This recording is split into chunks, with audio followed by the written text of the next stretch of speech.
This is a station identification moment.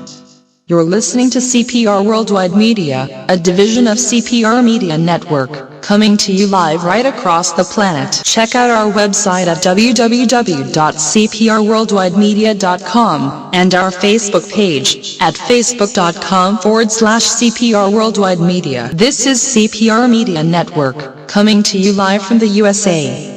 Well, looky here, a new listener. Hey, this ain't your little sister's radio station.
Listening to Right Side Patriots on the CPR Worldwide Media Network.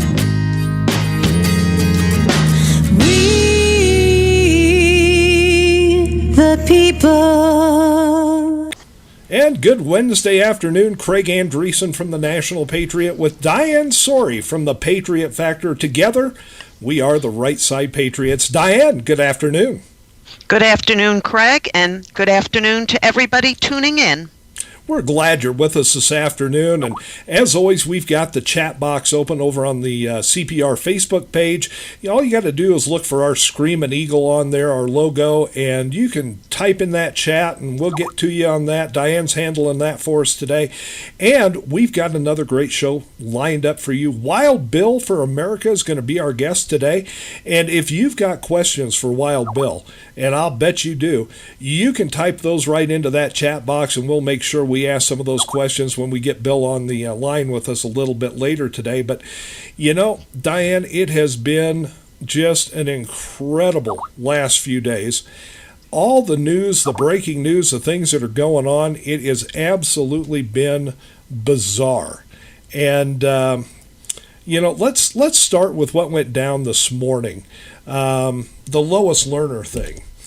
Lois Lerner was called back into the House Hearing Committee, and she gets in there. And of course, you know, Daryl Issa over the weekend said, yep, she's going to testify. Yep, we've got this cleared with her attorneys. And of course, then after that, there was some hemming and hawing around, you know, is she or is she not going to, you know, testify? What is she going to do when she gets in there? Well, she walked in there today, and they started to ask her questions, and what did she do, Diane? She took the fifth. Something she said last week she was not going to do, and obviously someone got to her. So up on the dais she goes and takes the fifth again. And boy, oh boy, did that piss off Daryl Issa. Oh, my goodness. He walked out. It was great. Well, he's disgusted. At first, he stood up, and he went to move that just to close the hearing and be done with it. And, of course, sitting to his right-hand side is the lead Democrat on that committee, Cummings. And Cummings starts to protest. Issa reached over and shut off Cummings' mic. And yes. Cummings then starts to yell at him, and he turns the mic back on, and you know, he says, you know, Cummings says to Issa, "You can't run a hearing like this. You can't do this." Issa shuts it off again. They get in a little tit for tat, and you know, pretty soon, you know, he puts up Cummings' mic again, turns it back on, and literally declare, after asking a couple more questions, or trying to, of Lois Lerner, Isa just shut the whole thing down. Said, "That's it. We're done with this. This hearing is adjourned," and he got up and walked out of the room. And of course, Cummings wasn't done yet. And of course. Of course. So Cummings had to take a few parting shots at Darrell Issa, and all the while there's Lois Lerner sitting there grinning like a possum, like the cat that swallowed the canary. And when Cummings was done, they all got up and everybody left the room, and that was it. So once again, she pled the fifth. Yep, and people need to understand that this is all part of the deflection. This was carefully orchestrated. She never had any intention of going up there and telling the truth, because the truth is as foreign to liberals as lying is to conservatives. Well, that's a pretty good way of putting it, really. And, her excuse in all of this now this wasn't the excuse, when she was up there 9 months ago and did the same thing. But the excuse now is, I fear for my life. Okay, oh, yes. So who are you afraid of? This follows the pattern. Let's see. Hillary was afraid to come forward in 2008 with what she knew about Obama's being ineligible to run, because she said Chelsea was threatened. Don't you notice a pattern here? Whenever any of these people have to say something that they know in their hearts they're lying through their teeth, they always say, we were threatened. Our family was threatened. This one was threatened. That one was threatened. Anything not to say the truth. Well, and maybe they are being threatened. I mean, let's face it, they're dealing with Chicago-style politics here. So, threats, that's not out of the wheelhouse in Chicago-style politics. But why not come out and say who she's afraid of? Who is threatening her? Why is she afraid for her life? I mean, just tell us. Well, I've been told if I testify, if I say the truth, if I get up there and tell everybody exactly what went on and where it came from, my life may be in danger. Well, then we would know, or at least we would have a pretty good clue as to who is issuing the threats and from where they're coming. But just to say, well, I've been threatened and I fear for my life, that doesn't cut it. You want to know something? There's another way to look at it, that they were not threatened, they were paid off. They were paid off not to speak. Money speaks, volumes in this society, and God only knows what these people have been offered to shut their mouths. Well, and maybe the threat is, if you speak, we won't pay you. It could be. It could very well be. I don't believe all these people were threatened. There were too many people being threatened. Come on, it's almost comical. Well, I can't talk because I was threatened. So prove it. They can't prove it because the threats are really not there. But maybe the threats of, like you say, not getting your payoff that you agreed to. These are greedy people. These are very greedy people we're dealing with.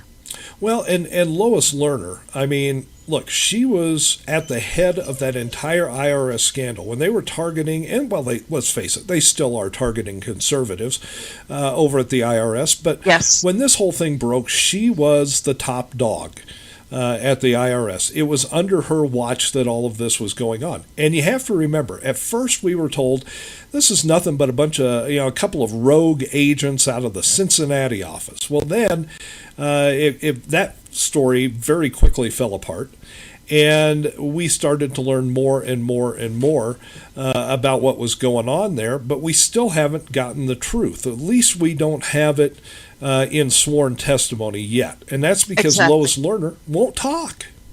Well, it's not just Lois Lerner, it's all of them. The truth is foreign to these people. The truth might well be something in another language. They wouldn't know a truth, any truth, if it came up and hit them upside their heads. They deal in a world of lies, cover-ups, and deceit. Well, you're right. And the last word from Darrell Issa, at least a couple of hours ago, after this whole thing fell apart today, was he said, look, her testimony is key to getting to the truth in this, and if she continues to refuse to testify, we may have to hold her in contempt.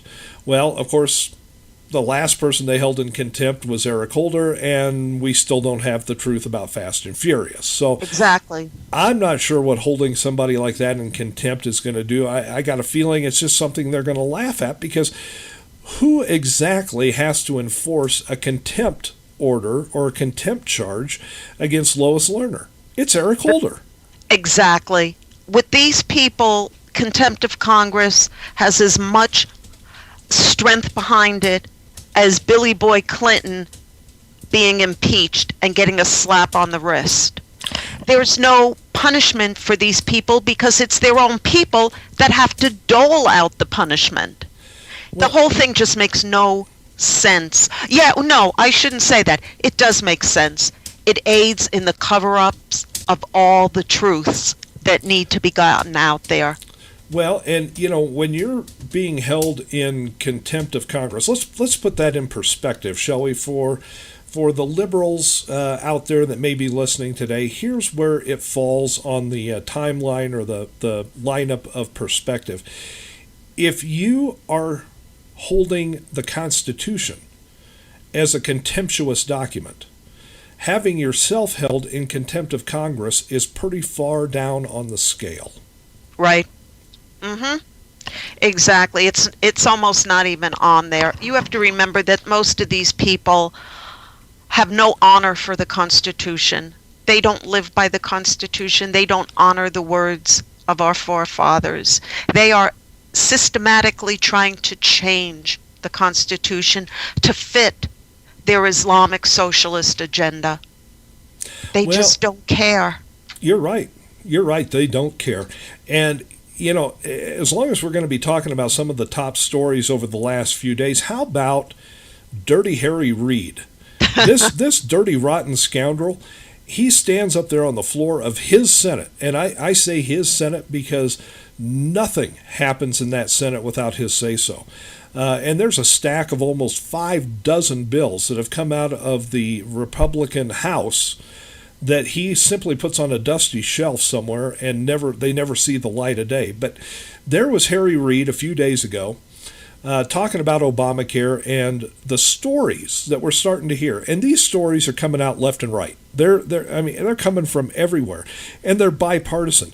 They're people who voted for Obama, who openly admit that they are Democrats. They voted for Obama. Obama was their guy in 2008. He was their guy in 2010. And they're telling their stories about Obamacare and the horror stories that they have now in trying to deal with the whole Obamacare situation. And Harry Reid gets up there on the floor of the Senate and says all of those stories, all of them, not some of them, he said all of them are lies. Well, I got news for him. I'm dealing with a friend of mine who is going through that. And I'll be damned if I let him call her a liar. She is dying because she can't get the medicine she needs to treat the cancer she has. It's delay after delay after bureaucratic delay, all bureaucratic delays. He is a liar of the first order. Well, and you understand, I know you understand, because it's a very good friend of yours that is in this situation, and it's a horrible situation. It's an insidious disease. But the delays that, in processing the paperwork, whatever it is they need to do to get her the medication she needs, that is a way of the 15-member appointed panel of not coming out and just admitting, no, we're not going to throw money at a gravestone. Exactly. She's not a person anymore. She's a number to be marched into their death panels. And this is a young person. This is not a 90-year-old person who's lived a long life. This is a young person. And this is so wrong on so many levels. It is. It's terribly, horribly wrong. But it's not the only problem with Obamacare. So far, Oregon, the state of Oregon, has yet to sign up one single person, not one, That's on right. their state-run Obamacare website. There is still, to this day, no security on the Obamacare website, nor is there any security on 35 separate state Obamacare sites. There is no payment option on the Obamacare site. If you go in and sign up for socialism, you can't even pay your premium on the Obamacare site. And if you don't pay your premium, you're not actually enrolled. All it is, the numbers that they're giving are just numbers of people that have perused the site. Without being able to pay and put money into it, you're not on. You're not That's right. covered. Wait till these people go to their doctor and find out, hey, you're not covered. Oh, wait a minute. You just said the magic words, Diane. Go to their doctor. The doctors they liked, the doctors they wanted to keep, the doctors that Obamacare says you can't have anymore. Exactly. Those are the doctors. Now, those are some of the other stories that Harry Reid says are lies. Now, are the doctors who are saying we can no longer see the patients we've had for years, are they lying too? Yeah, everybody's lying. That's why a lot of the doctors now are starting what's called consortiums. They're going rogue outside of Obamacare, where their patients pay directly to them, like they're almost setting up their own insurance. Yeah, it's kind of a carte blanche doctor situation. Exactly. And American medicine, which was the number one in the world, is being dragged down to third world levels. For what? To destroy our healthcare system.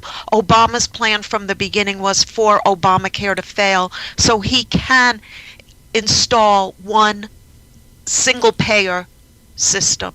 That's what he wants. That's why I keep telling everybody we must take back the Senate and increase our numbers in the House to make it possible to repeal Obamacare. And we can do it if we get a veto-proof majority. And look, getting a veto-proof majority is not going to be an easy task, but No. taking back the Senate is a very doable situation now because of Obamacare. And Yes. even if we don't get the veto proof, if we at least get control of the Senate, as conservatives, as Republicans, T-publicans, if you will, then we can take those 6 or so bills that are sitting on the back shelf and we can march those through. And, Exactly. and we can at least bring those up to a vote. Now, whether or not they pass, yet to be seen, but we can at least get a vote on them. And when it comes to Obamacare, we can at least start to send some stuff to Obama's desk saying, knock this off, get rid of this. And then he will either have to sign it or veto it and live by the veto. And every member of the Democrat Party, every liberal, every socialist that is going to be running for office in 2016, they're going to have to live by that too.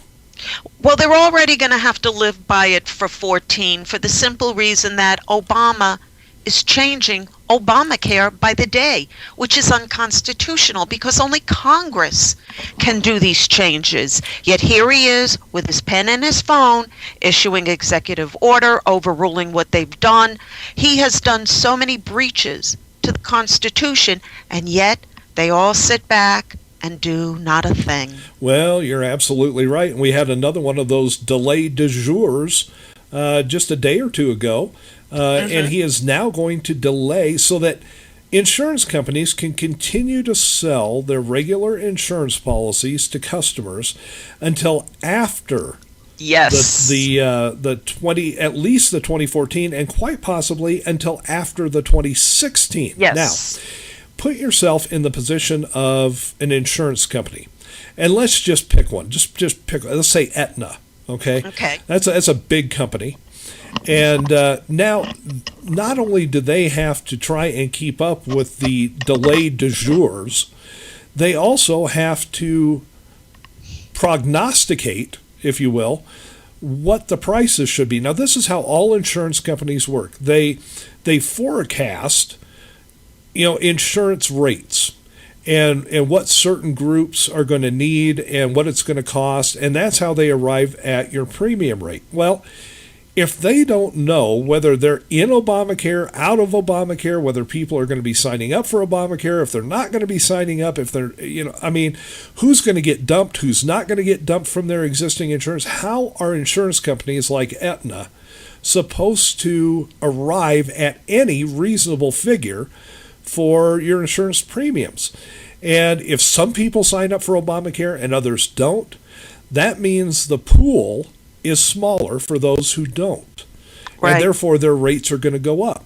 But if not enough people sign up for Obamacare, those rates are going to go up too. And guess who's stuck holding the bag? Every man, woman, and child in America.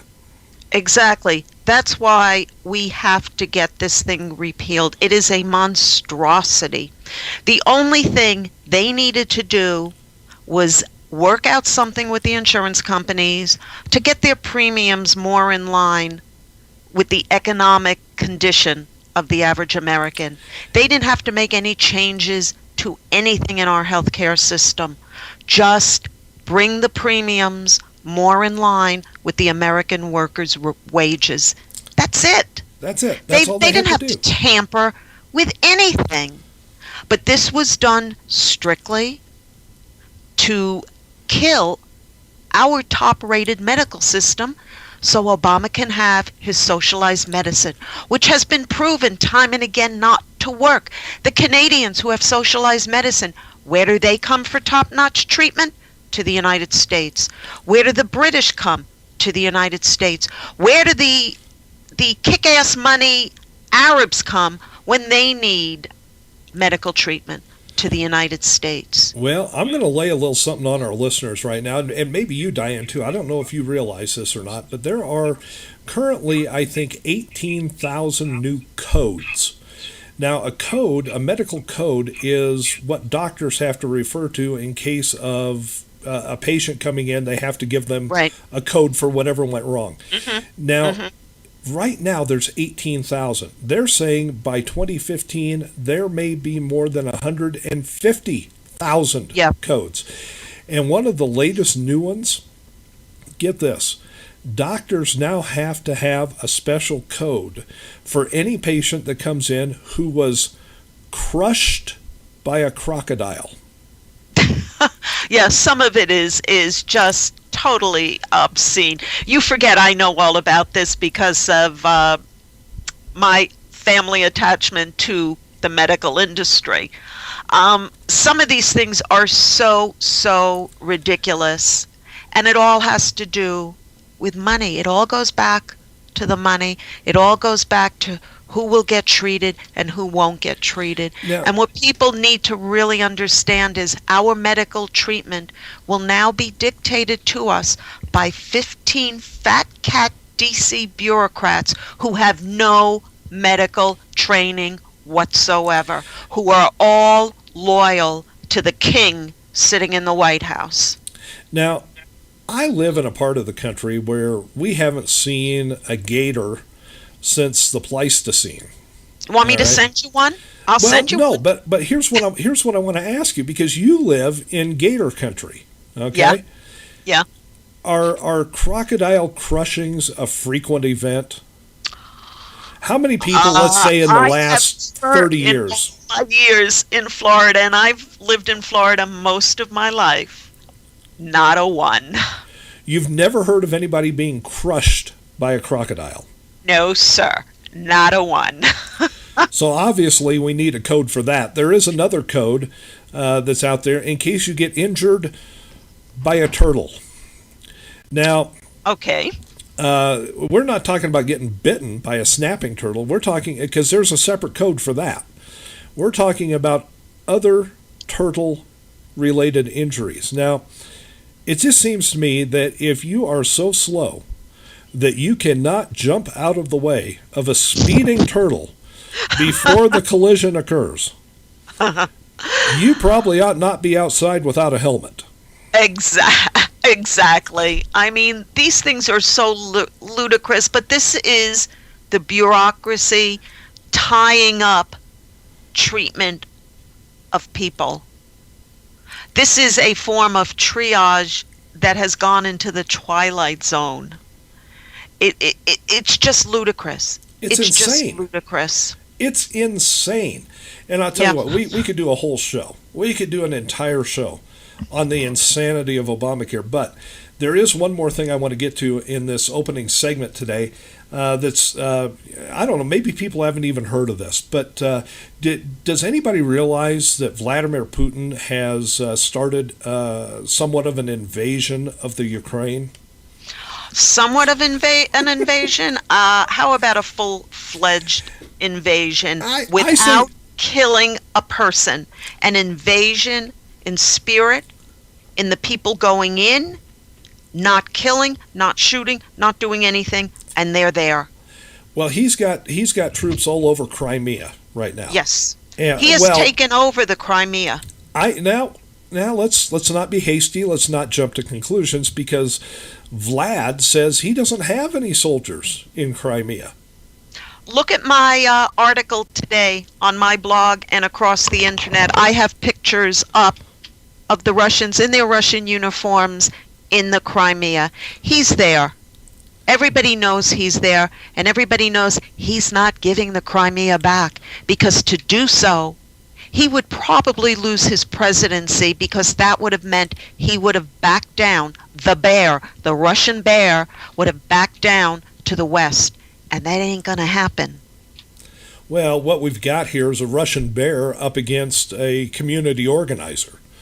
I mean, we've got one guy that's invading a sovereign nation up against a guy who organizes protest picnics.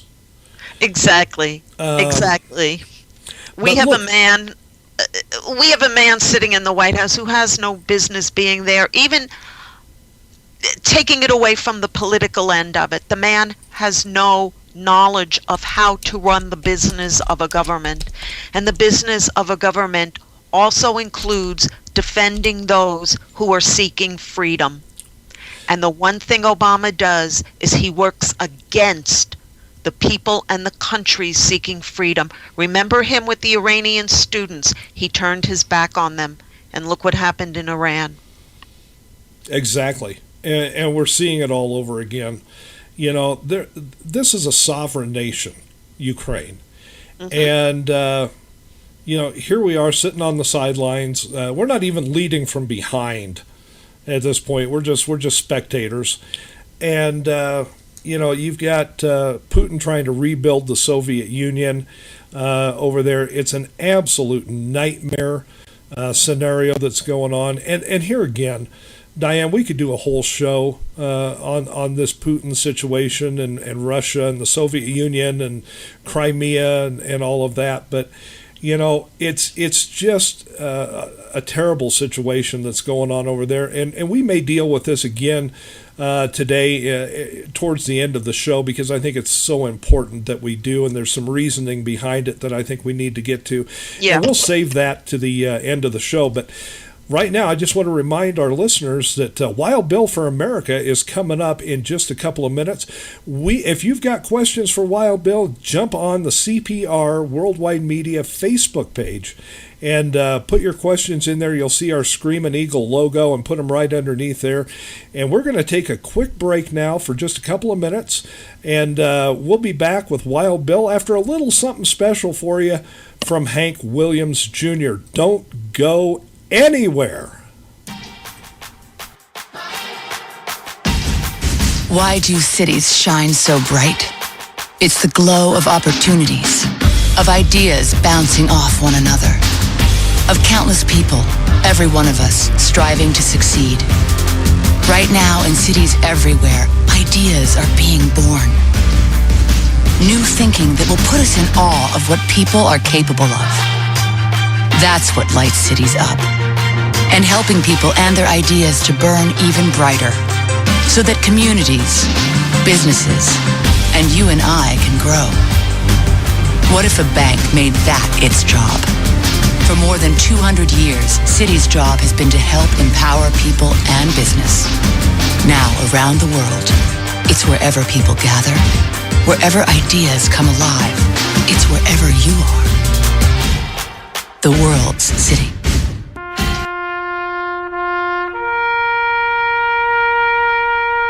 Read something recently worth thinking about. It's the soldier, not the campus organizer, who's given us freedom to demonstrate. It's the soldier, not the reporter, who's given us freedom of the press. It's the soldier, not the poet, who's given us freedom of speech. It's the soldier who serves under the flag, who defends the protesters' right to burn the flag.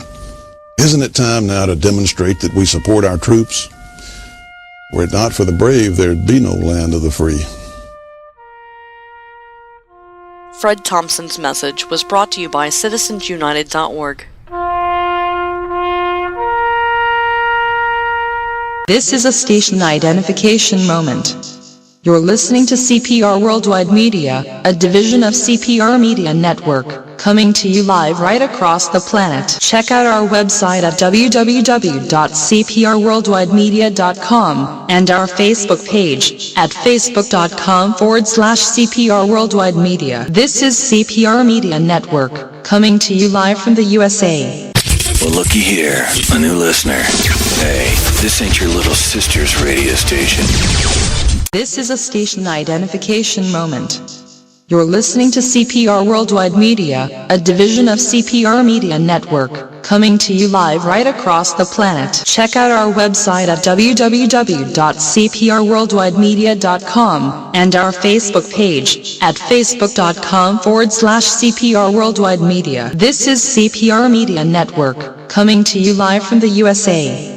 Well, looky here, a new listener. Hey, this ain't your little sister's radio station.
And welcome back. You're listening to Right Side Patriots on the CPR Worldwide Media Network, and we have our special guest for the day locked and loaded. A lot of you know this guy from his videos on YouTube. He's got a great YouTube video channel. And, you know, you see him on Facebook. You see him all over social media. Depending on where you go, you might see him in person because he does a lot of speaking engagements. But we're talking to Wild Bill for America, or his nom de plume, Bill Finley. Bill, how are you this afternoon? Hey, locked and loaded. I like the sound of that. Thanks for having me back. It's great to have you. Bill is really going to become one of the regulars on this show with Right Side Patriots. And there's a really good reason for that. Oh, actually, there's a couple. First of all, Bill is one of the most solid conservatives you will ever come across anywhere. And secondly, it's because of T-Teams. And Diane Sorey, who is the co-host of this show, is very involved in T-Teams with Bill. Yes, I'm actually National Director of T-Teams USA, partnering with Bill to get our God and country message out across America. Now, Bill, the first question I got to ask you is, how hard is it to get you back on this show? Well, as soon as you came up with my speaking fee, I was in, which, by the way, is I don't charge anything, so I work cheap. But no, I am thrilled to be a part of Right Side Patriots, and I've got confidence in you two. I think you're going to do some great work, and I'm just proud to be a part of it. Well, I'll tell you what, that's awfully nice of you to say, but let's talk about some of the great work you're doing in T-teams. You've got chapters, as I understand it, set up in all 50 states. That is correct. We launched T-teams just last year, actually in response to what we see as a huge problem with apathy in the United States. In 2009, the Tea Party arose as a way of protesting the excessive taxation and foolish spending. And ever since then, we've been trying to raise up a huge army to march on Washington, D.C. and make them do what they're supposed to do. But that effort has pretty much fizzled because too many people are just not willing to get off their couches and get out there and do things. But I noticed that in all 50 states, there are small groups of people who are really, truly fed up and ready to take the fight to the enemies of freedom. And I decided that those people need a team that they can be a part of. And so T-Teams was launched as kind of the special forces of the Tea Party movement. In fact, I took a page out of the military special forces manuals to set up the operational guidelines for T-Teams, and I did a video called Patriots Special Forces, and that video got the attention of Captain Larry Bailey, the former commanding officer of the Navy SEAL Training Center in California. And he called me up. He says, "Man, Bill, that's a hell of an idea you got there. We got to work together on that, man. This could really work." And folks, that's exactly the way Bailey talks. Yes, it is. And so Captain Bailey and I have kind of become partners in not just T-Teams USA, but also his group, Special Operations Speaks, which is made up of retired military special forces officers who are very concerned with what they see happening to this country and the Benghazi massacre of Americans in particular. You don't just get 2 Navy SEALs killed and then act like it's no big deal. These special forces operators are on that like pit bulls on a pork chop, and I'm proud to support them and be a part of their movement as well. Diane, you are a Tea Party Black Ops leader. Do you realize that? You're in the Special Operations Forces for T-Teams. Hey, I'll stand toe-to-toe with any of them. I'm sort of a pariah within the Republican Party because of my Tea Party leanings. But one thing people need to know, that T-Teams USA is not something to replace the Tea Party. The individual Tea Parties stay. We're just a banner above the Tea Parties. We're the ones that are going to do the fighting, whether it's legal, whether it's rallies, whether it's taking on the bureaucrats in D.C. We're the warriors of the Tea Party. I mean, it all makes sense, because if you go back to 1776, our founders and framers, they didn't start this country from their couches. They had boots on the ground. Exactly. And that's the problem, like Bill says. The apathy in this country is astounding. People look to a few people to do the fighting and carry them along with them. But what people don't understand right now, numbers matter. Everybody needs to get off their couches and join the Tea Parties, join conservative groups, join whatever you can to help take this country back. Because if we don't, it's going to be too late. And Bill, you said something very interesting just a couple of minutes ago. You said that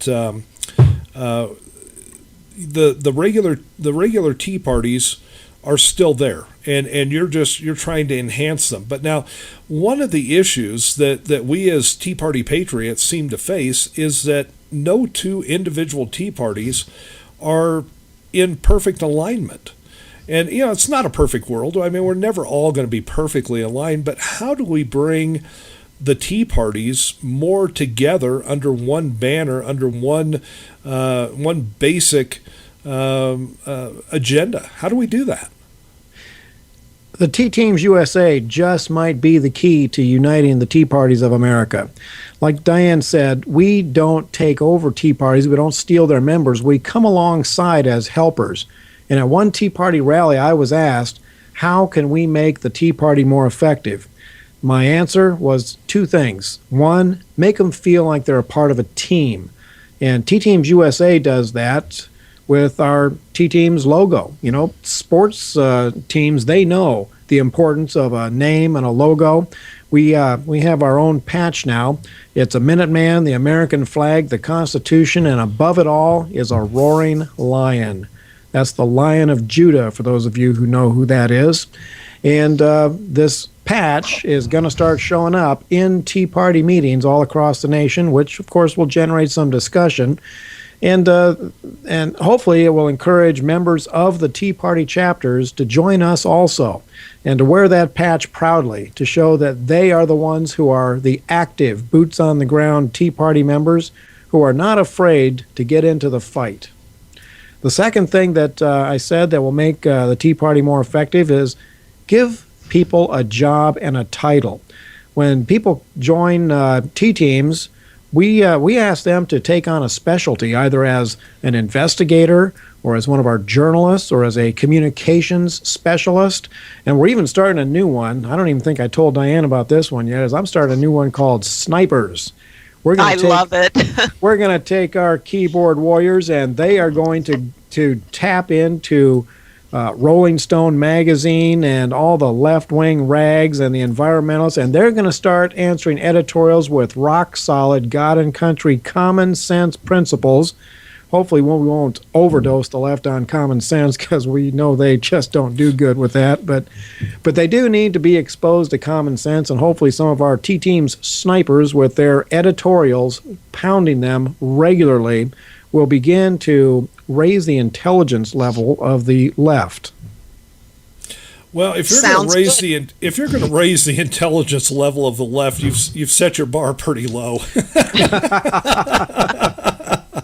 Remember, they're the kind that have to look up to look down.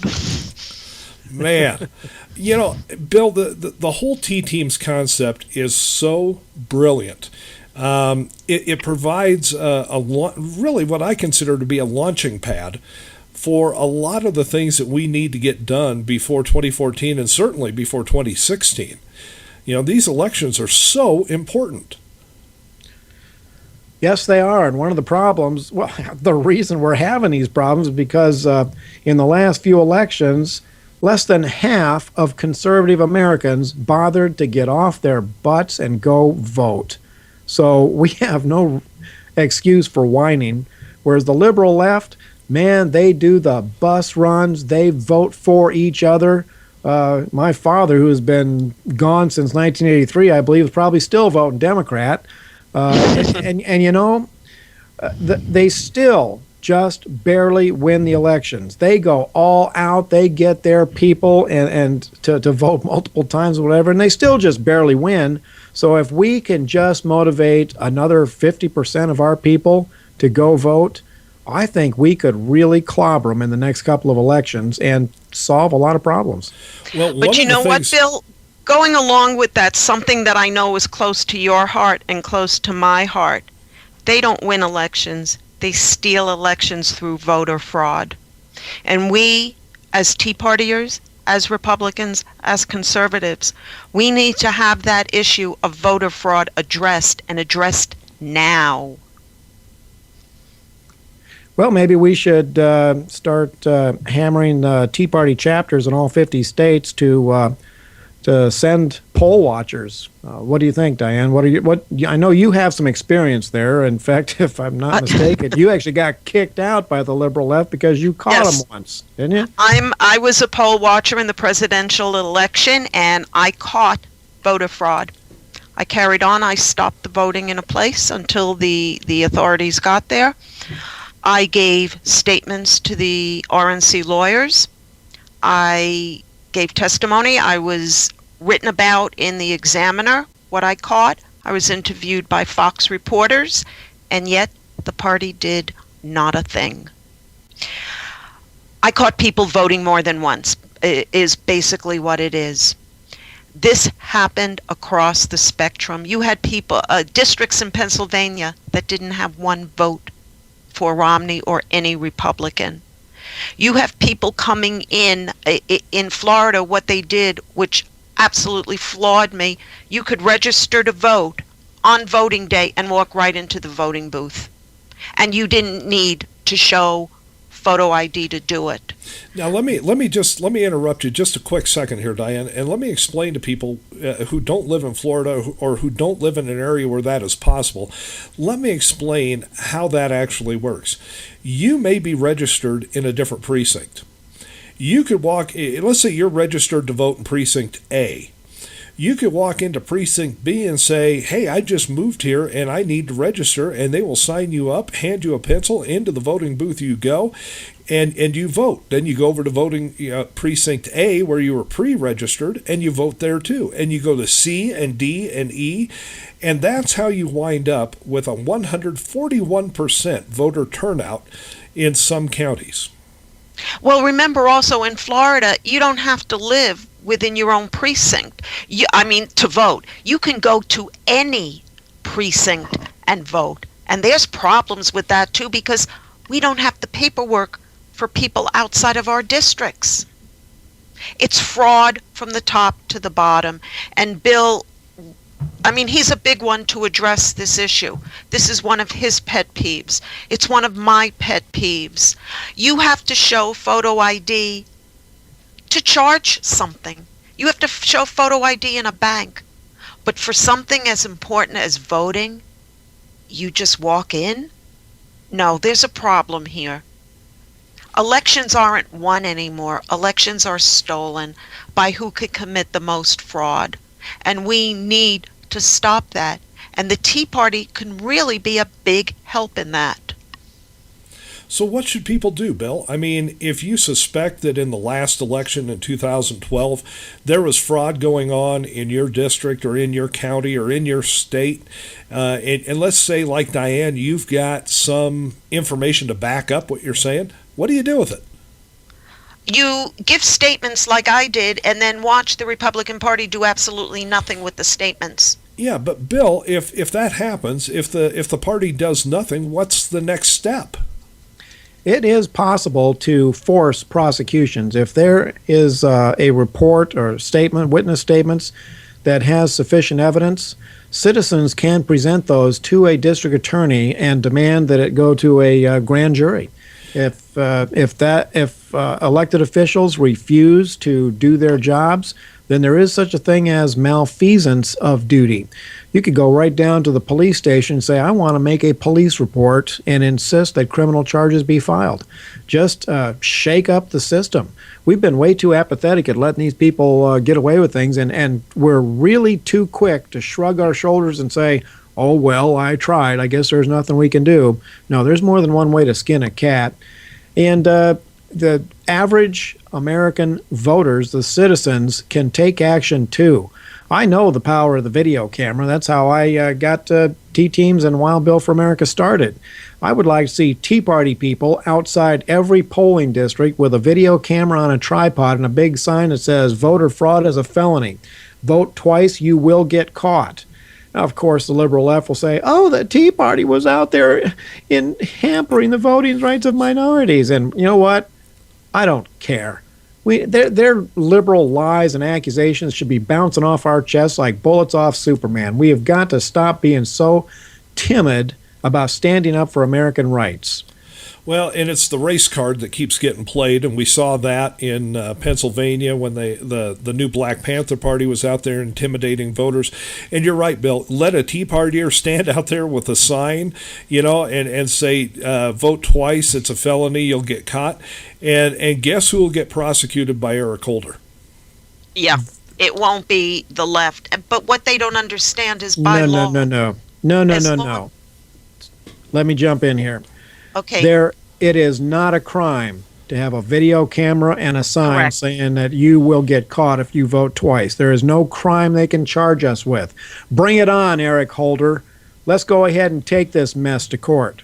So no, I want Americans to step up and say, here we are. We're taking a stand. What are you going to do about it? All you have to do is stay within a certain feet away from the entrance of the actual voting area. Right. They cannot deny you the right to take pictures. I took pictures. They tried to stop me, and I just looked at them and I said, you cannot legally stop me. I'm within the 100 feet of the polling place. Well, That's right. and you know, if you're a Tea Partier and you're thinking about doing this come Election Day in November, on November 4th, and standing out there with a sign, and you're the requisite, you know, in some states I think it's 100 feet, in other states it's 75 feet. I know here in Arizona you have to be 75 feet away from the entrance to the polling area. But, you know, take your tape measure, make sure you're outside that line, and if you're standing there with your sign, and as a Tea Partier, you see a piece of litter in the grass that's inside that circle, put your sign down before you pick up the litter. That's all I'm saying. Because that's what Tea Partiers do. We go to places, you know, we hold these big rallies, we hold these conventions, we do these things, and we always leave the place better looking than when we left it. So, you know, if you see a liberal walk out, and you can tell the liberals, they're the ones that are going to throw something on the ground, you know, a soda can or something like that. You know, you see that soda can, it's inside your 75 or 100 foot line. Put the sign down, go pick it up, then pick your sign back up. Yeah. We're not the occupiers. And that's what the left wants to paint us as, the dirty, filthy, slobby occupiers. That's why when there is a big thing and there's occupiers there and there's Tea Partiers there, we always like to put up pictures showing the left, showing the right, who was peacefully demonstrating, who were acting like animals. Well, and you guys, you just attended a big event down in Tampa, if I'm not mistaken. I think it was Tampa, wasn't it? Yes. And there's a lot of Tea Partiers down there. Now, how unruly was the mob, the angry mob of Tea Partiers, Bill, when you were there? I mean, what kind of violence did you see going on? You know what? I almost got run over by a kid on a little Razor scooter. That was about as violent as it got. I think you know full well that anytime there is a Tea Party event or a 9/12 event or a Second Amendment event, whatever, anybody can walk in there and let their kids run free. You know, years ago, Rush Limbaugh came to Fort Collins, Colorado. It was called Dan's Bake Sale. I remember that. You remember that? And the liberal left went nuts, saying, I hope they're going to pay for all the damage that's done to this city, blah, blah, blah. Well, I was with the sheriff's department out there that day, and I saw something I had never seen before in my life. Cops are taught that crowds are dangerous. We were assigned to work in groups of 3 to 5 officers and told you never leave your partner. Keep an eye on each other, watch your backs, keep your backs to the wall. Well, guess what happened within a couple hours of this Rush Limbaugh gathering of several 100,000 people? The cops walked away from their friends and were mingling with the crowd and drinking soda pop with them because we saw that those people were the best that America had to offer. There was no threat whatsoever. Now, there were some liberal kooks there with signs portraying Rush Limbaugh as a drunk, and they were surrounded by a bunch of patriots. And I figured, well, that's where I'm going to go, because if there's trouble, that's where it's going to start. And these patriots were protecting these guys. One patriot lady wearing red, white, and blue bought them cold drinks because it was a hot day. And everybody treated these protesters with respect and dignity. I seriously doubt that that's what would happen if we were in the middle of one of their demonstrations. Of course, we Bill, know we what have they're... a question from a listener. If I can ask before we go to break, he asks, what are your thoughts on Overpass for America? I love those things, and I have not yet got to do it. I was supposed to go to one in Florida, but it rained, and my ride said, no, sorry, I'm not going. So I still have not yet done an overpass, but let's do more and more and more. Let's hammer the overpass thing. Let's put all kinds. That's America's billboard right there. Let's use it. And let's do it on video. There are some law enforcement officers that need to be educated about the right to free speech on those overpasses. Let's go ahead and do that on the overpass. Well, and, people be surprised when you stand on an overpass with those signs, Take America Back, Tea Party, what have you. Be amazed at how many people honk in appreciation as they go under that, and especially the truckers, the 18-wheel guys. Yes. Oh, I definitely want to partner up with the Truckers of America. Those are the last of the American cowboys, and they're the ones who keep America running, and they should be respected for that. I'm trying to talk the Truckers of America into doing a month-long shutdown. I think they should give America a taste of what will happen if Obama economics is allowed to run its course. The grocery stores would be empty. The gas stations would have no gas. That would wake America up. Just have to convince enough truckers to give America a taste of what Obamanomics are really like. Well, yeah.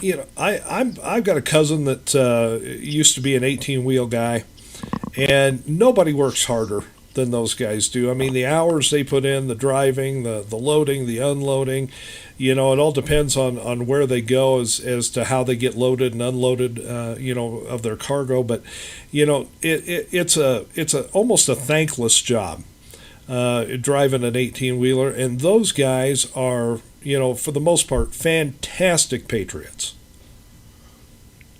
And those trucks are excellent billboards rolling up and down the highways. I'm hoping someday to have some T-Teams USA posters on the back of the trailers of these independent truckers. Oh, wouldn't that be awesome? And you know who also is tremendous patriots are the bikers. Oh, yeah. Belinda B., who organized the 2 million bikers to Washington, D.C., was at this event with us, and we spent some time talking to her. What a great lady. I mean, between 2 wheels or 18 wheels, it doesn't make a difference. If you're a patriot, you're a patriot. And we see those patriot bikers all over the place, showing up at events, showing up to protect people who are having funerals that are under threat of being protested. Just a fantastic bunch. Yes. Yes, there are patriots everywhere, and hopefully under the banner of T-Teams, maybe we can unite all those patriots to be one loud, powerful force against what's going on in D.C., against Obama. There's strength in numbers, and we need the numbers. And let's not forget, folks, this isn't all just about Obama. This is about taking our country back from big government, no matter who's in charge of it. And that includes people on our own right side of the aisle. We've got to hold everybody's feet to the fire and make sure that it's a government of, by, and for the people instead of people under the government. And that's what it's all about. And we also have to stop the infighting within our own group. Well, and we're going to talk about that with Wild Bill for America coming up after this quick break. Bill, don't go anywhere. We'll be right back. Why do cities shine so bright? It's the glow of opportunities, of ideas bouncing off one another, of countless people, every one of us, striving to succeed. Right now, in cities everywhere, ideas are being born. New thinking that will put us in awe of what people are capable of. That's what lights cities up. And helping people and their ideas to burn even brighter, so that communities, businesses, and you and I can grow. What if a bank made that its job? For more than 200 years, Citi's job has been to help empower people and business. Now, around the world, it's wherever people gather, wherever ideas come alive. It's wherever you are. The world's city. This is a station identification moment. You're listening to CPR Worldwide Media, a division of CPR Media Network, coming to you live right across the planet. Check out our website at www.cprworldwidemedia.com and our Facebook page at facebook.com/CPR Worldwide Media. This is CPR Media Network, coming to you live from the USA. Well, looky here, a new listener. Hey, this ain't your little sister's radio station.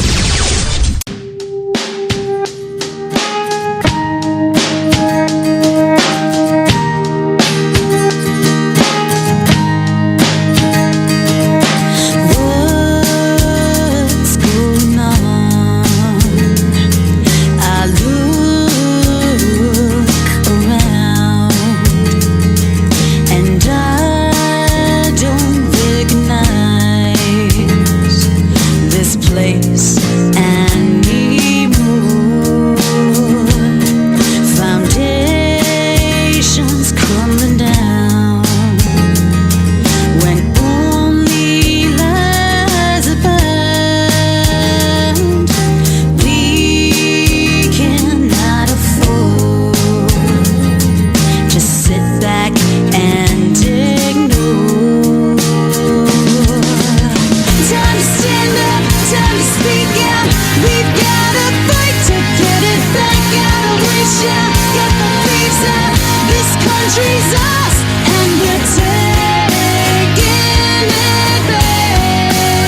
listening to Right Side Patriots on the CPR Worldwide Media Network.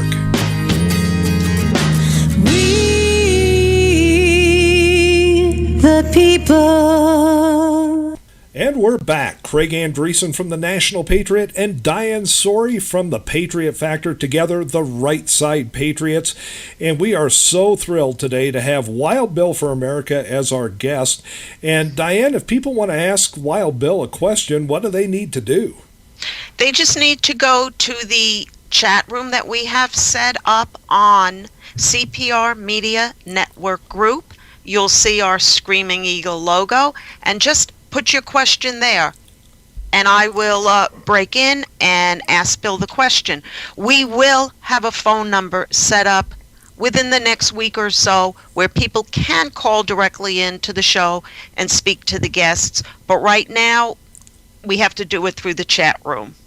And, that's fine. And, if you have questions for Diane and I, we're gonna give you a little kind of an inside look at how we got into all of this and what made us want to start our individual blogs and what led us to radio and things like that. A little bit of behind the scenes on the hosts of Right Side Patriots. So, if you want to stick a question in that chat box for us, feel free to do that too. And Wild Bill is going to be here for about another 25 minutes or so to answer questions and discuss the topics of the day. And Bill, it just seems to me that with all the work you do with your YouTube channel, that you hit so many topics. How in the world do you go about picking a topic for any individual video that you do?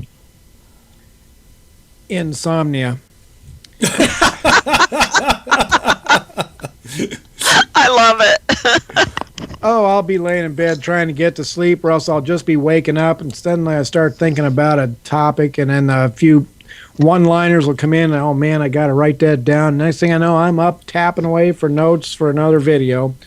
And of course, I browse the top internet channels in the mornings. I like Newsmax and so on, and there's always something going on. There's always something. Yesterday it was the boycott of the Girl Scout cookies. So I got looking at that, and believe it or not, the Girl Scouts have appointed this lesbian as their girl experience counselor. And so I had to do a video on that. I just uploaded a video called Spanking the Girl Scouts, where I take them to task for their subverting of the original mission and now destroying the morality of our young girls, and their disgraceful partnership with Planned Parenthood. So teaching the girls to be promiscuous and helping them destroy the evidence through abortion. I mean, it's awful. It's so funny about that, because the Girl Scouts has come such a long way. When I was a Girl Scout years ago, I actually got kicked out because I rolled up my skirt above my knee, and they kicked me out for that. And here it is now, they're promoting Planned Parenthood.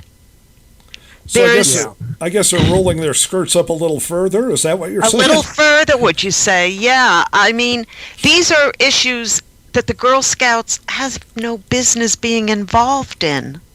Well, the Girl Scouts and the Boy Scouts have been the top training programs for bringing up young men and women of excellence. No wonder the liberal left has targeted them for destruction. And I make a point in the video that one of the best things we can do is for God and country Americans to get into the Boy Scouts and Girl Scouts as leaders, to replace these people, and to throw out the modern manuals and go back to the Boy Scout and Girl Scout manuals from the 1960s. I was just on eBay looking at them, and you can still get them on eBay and Amazon.com. Wow. Okay. I still have my sash with the badges I had as a kid.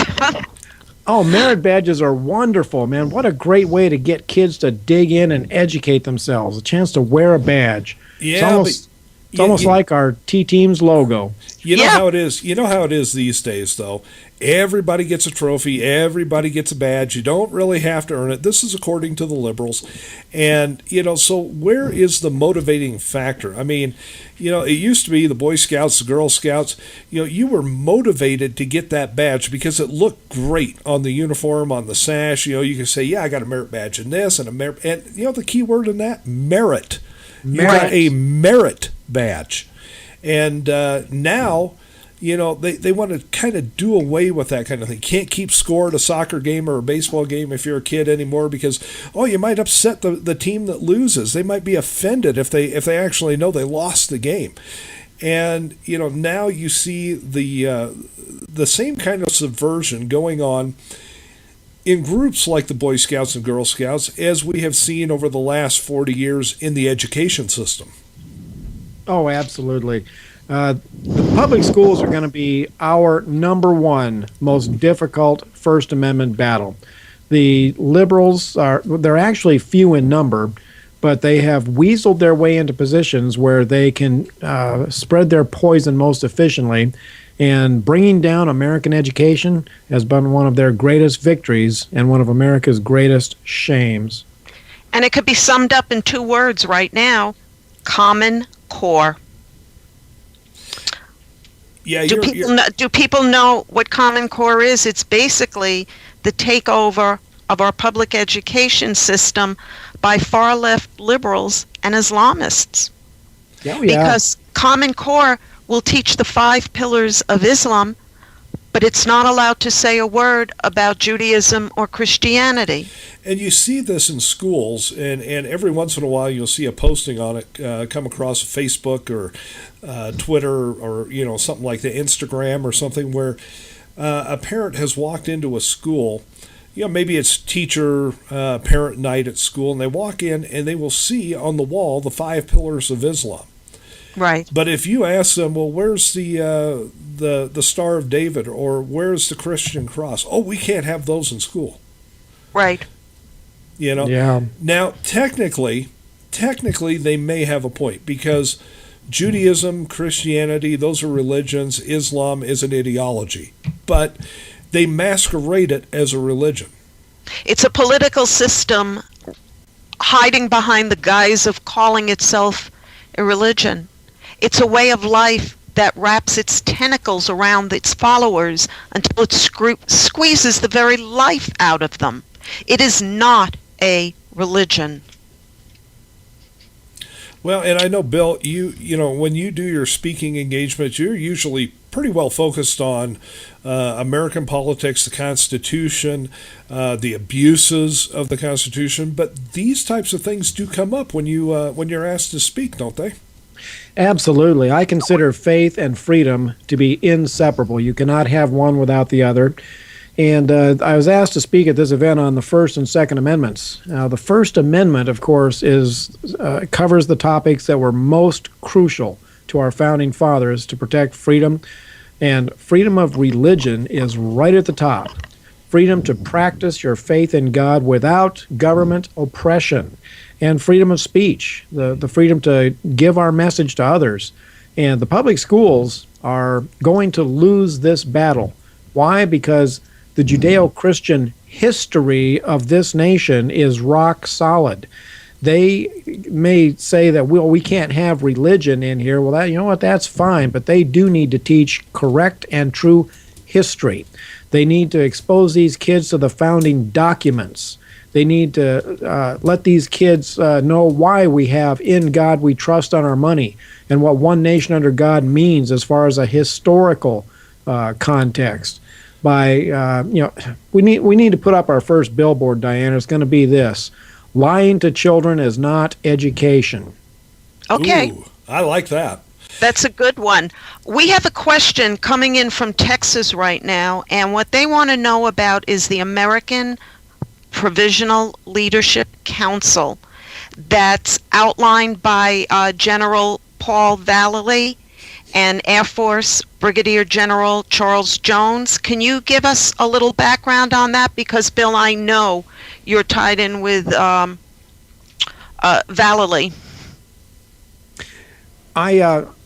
I support what General Valley is doing, and I see him as a man who can unite the Tea Party, and he is bringing forth a leadership council to give some guidance to Tea Party chapters all over this country, and I am really looking forward to seeing what he does with that, but I do not have specifics on that at this time. Okay, it'll be forthcoming. They just wanted to know, I think, basically what this is and what they intend to do.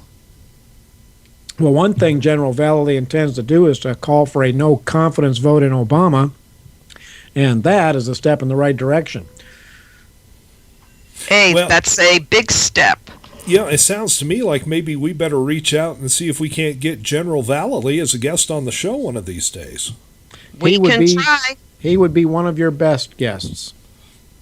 Well, I would certainly look forward to having him. I mean, that what a great American that guy is. What a patriot General Valley is. And, you know, this is what this show is about, folks. We're talking about taking this country back, and we're talking to the people directly who can help us do that. And that's why we've got Wild Bill for America as our guest right now. That's why we're going to try and reach out and get General Valley as a guest, and you know, so many other people that we're looking at right now and in contact with to get as guests on this show. Bill, you brought up a great thing. You're talking about the First Amendment and the quote-unquote separation of church and state, which I always challenge liberals to copy and paste into my social media boxes so I can see exactly where those words are located in the Constitution, because the more I look, the more confused I get. I can't find them. But you correct me if I'm wrong. The First Amendment was meant not to keep religion from the public square, but to keep our politicians out of our religion. That is exactly right. You will never find the separation of church and state in our Constitution. Where you do find that is in a letter from Thomas Jefferson to the Danbury Baptists, where he was promising them that the government will not force a religious denomination on the United States. And, of course, the left-wing activist judges have screwed this up completely. When you look at our founding documents, when you look at the statements of our founders, well, Thomas Jefferson, who wrote the separation of church and state, insisted that the Bible be taught in the public schools, and that they established the public schools for the express purpose of teaching American children the Bible. So if the men who wrote the Constitution insisted that those things be a part of our education system, how can those things be unconstitutional? Answer, they're not. Exactly. They're only not because remember that the party that doesn't want them taught in our schools is the same party that booed God at their convention.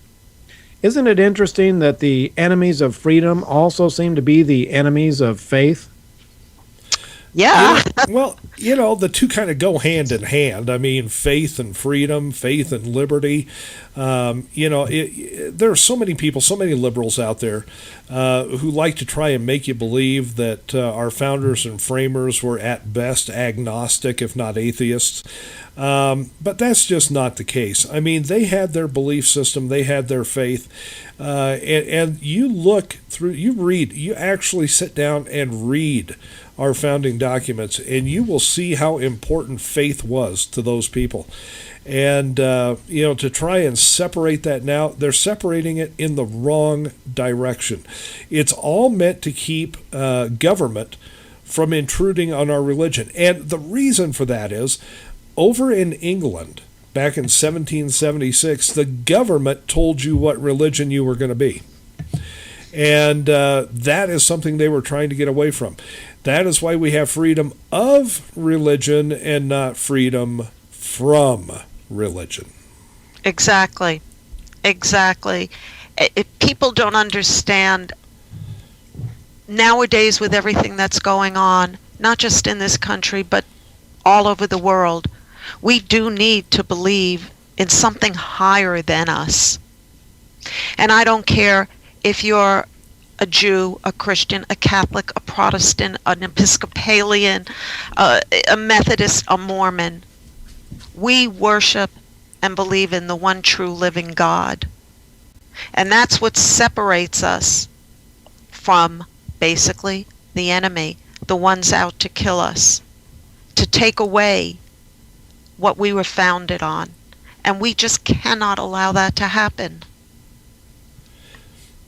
And, Bill, it just seems to me that the Constitution has become really the battleground now between conservatives and liberals. It's really now all about the Constitution, the separation of powers. Diana and I talked about that a little bit earlier in the show with Obama and his Obamacare delay du jours that keep coming up. I mean, his ruling with a pen and a telephone. The size of government, the scope of government, the intrusion of government. These are things that our founding documents warned us of, right? Oh, exactly. The point I made at the last rally was that the U.S. Constitution was written to protect us from the government we now have. Exactly. Now, I want to slow down. Say that again. I mean, because that is the crux of all of this. The Constitution of the United States was written to protect us from the government we now have. Those, I'll tell you, are strong words, and they're deadly accurate. Well, the Constitution serves as a leash around the necks of would-be tyrants.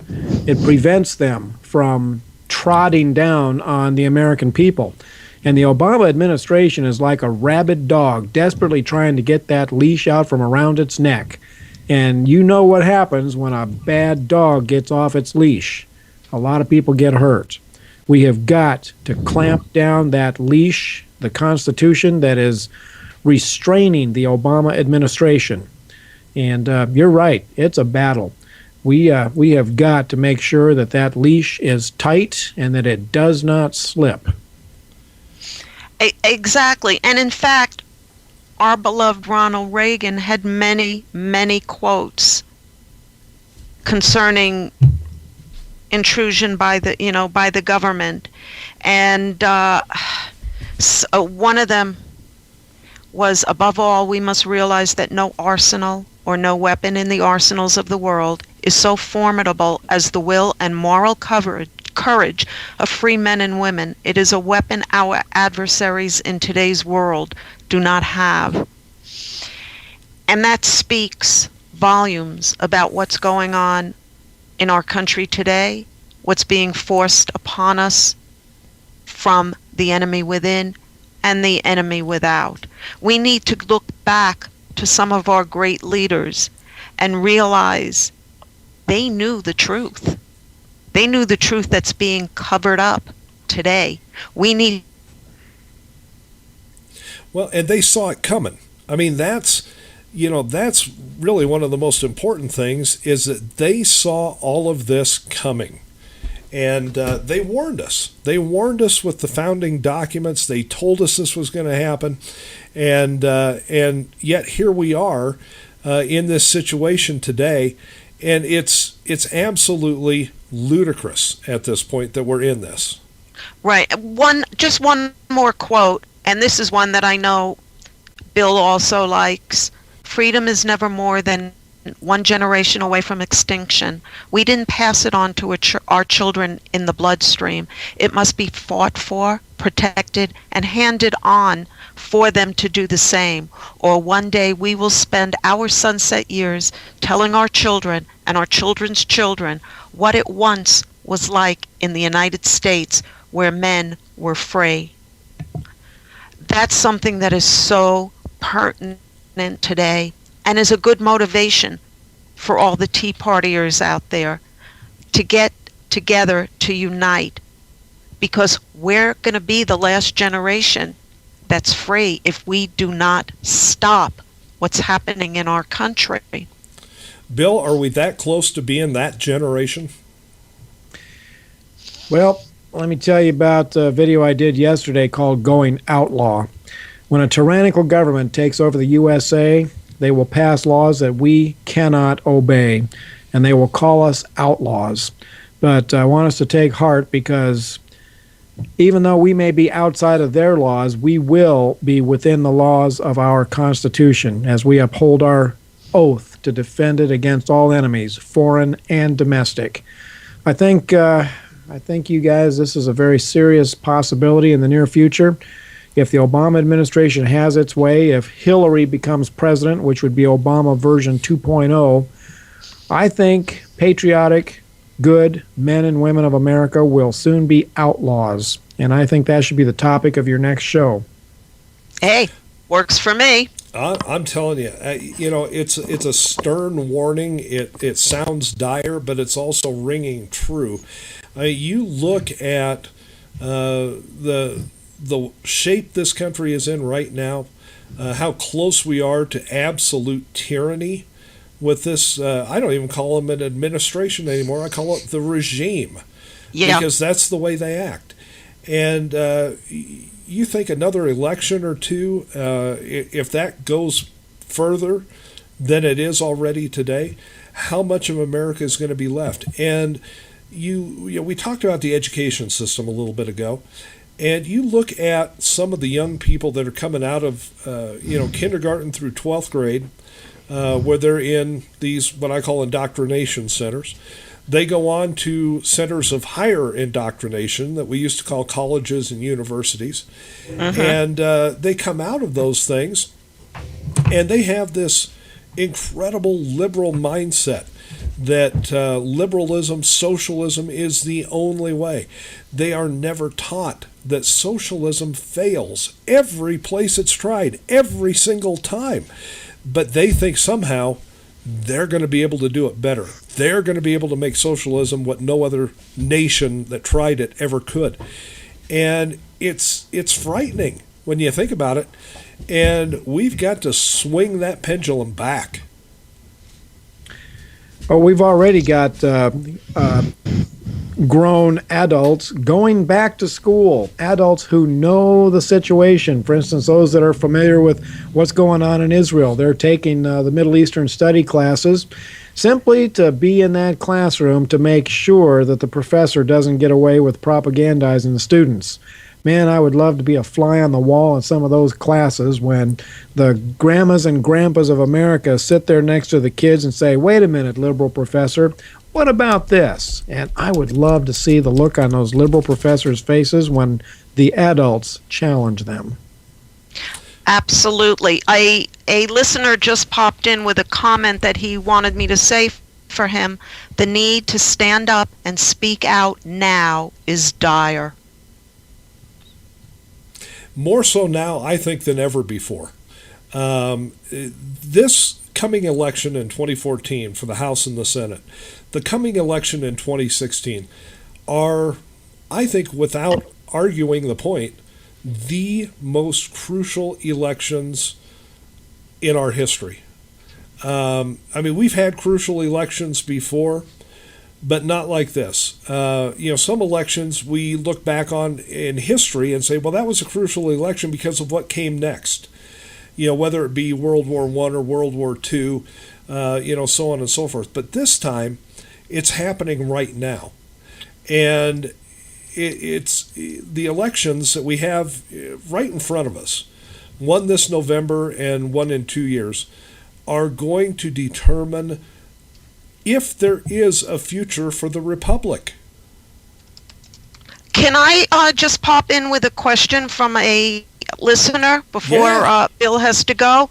He asks, and he's from Florida, what is Bill's stance on Operation American Spring?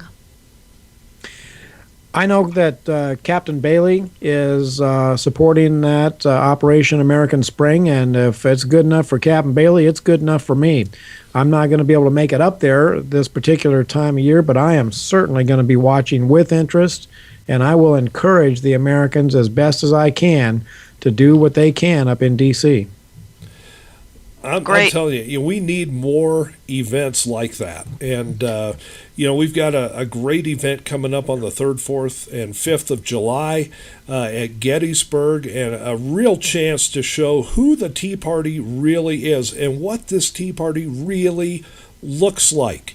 And it's going to be much different looking than the liberals would like you to believe. I guarantee it. Bill, do you want to just touch upon the big rally that Craig is talking about in July? Oh, this is going to be the best Tea Party rally ever in Gettysburg. The battlefield of Gettysburg. David James Manning, the pastor in Harlem, who is probably Obama's worst nightmare, is going to be bringing thousands of black American Christian patriots to the battlefield of Gettysburg to sing God Bless America.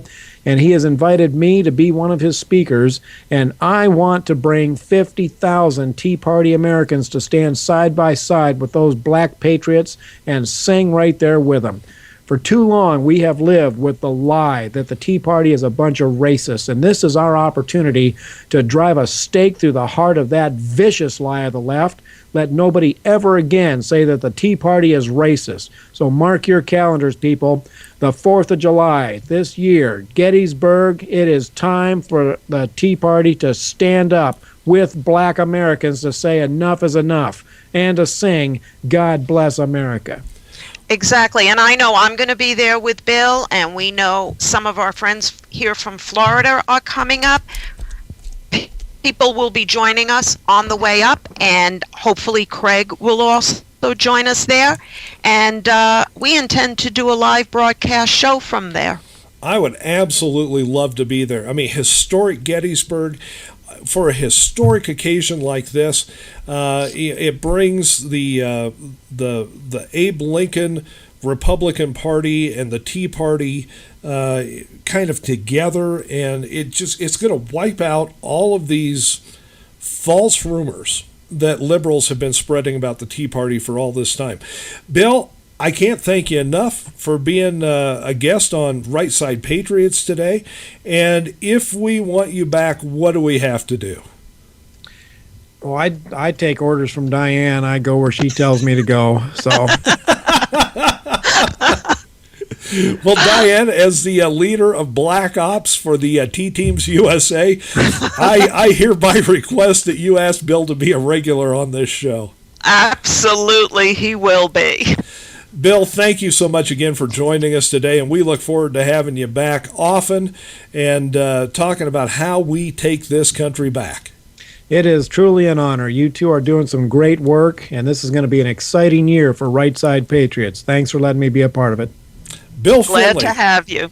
Bill Finley, Wild Bill for America, our guest today. Folks, don't go away. We'll be back right after this short break. I believe that every single one of us has what it takes to win back-to-back gold. Ski faster than any other human. I believe it's possible to overcome fear. I believe it's possible to destroy stereotypes. To start over, to be the toughest, the strongest, the bravest in the world. When we work together, we can make it all possible. That's why Citi has donated $500,000 through its Every Step of the Way program, an initiative created to help future athletes reach their full potential through sport programs that inspire us. Like figure skating in Harlem. Like youth enrichment services. Like Team for Tomorrow. The Team USA Stay on the Slopes initiative. Now spread the word and help decide how much of that money goes toward offering personal support and financial assistance to Olympians in need. Promoting the growth of hockey in the U.S. Expanding the sport of luge into new regions. Support for wounded service members. Join Team Citi and let's turn a world of potential into reality. Go to citi.com/everystep and help decide where the money goes.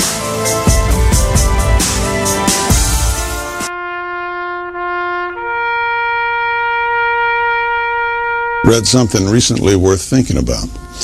It's the soldier, not the campus organizer, who's given us freedom to demonstrate. It's the soldier, not the reporter, who's given us freedom of the press. It's the soldier, not the poet, who's given us freedom of speech. It's the soldier who serves under the flag, who defends the protesters' right to burn the flag. Isn't it time now to demonstrate that we support our troops? Were it not for the brave, there'd be no land of the free. Fred Thompson's message was brought to you by citizensunited.org. This is a station identification moment. You're listening to CPR Worldwide Media, a division of CPR Media Network, coming to you live right across the planet. Check out our website at www.cprworldwidemedia.com and our Facebook page at facebook.com/CPR Worldwide Media. This is CPR Media Network, coming to you live from the USA. Well, looky here, a new listener. Hey, this ain't your little sister's radio station. This is a station identification moment. You're listening to CPR Worldwide Media, a division of CPR Media Network, coming to you live right across the planet. Check out our website at www.cprworldwidemedia.com and our Facebook page at facebook.com/CPR Worldwide Media. This is CPR Media Network, coming to you live from the USA. Well, looky here, a new listener. Hey, this ain't your little sister's radio station. And we're back with Right Side Patriots, Craig Andreessen from the National Patriot, and my partner Diane Sorey from the Patriot Factor. And, Diane, we were talking a little bit earlier, and we said we'd get back to this, and I really want to because it's very important.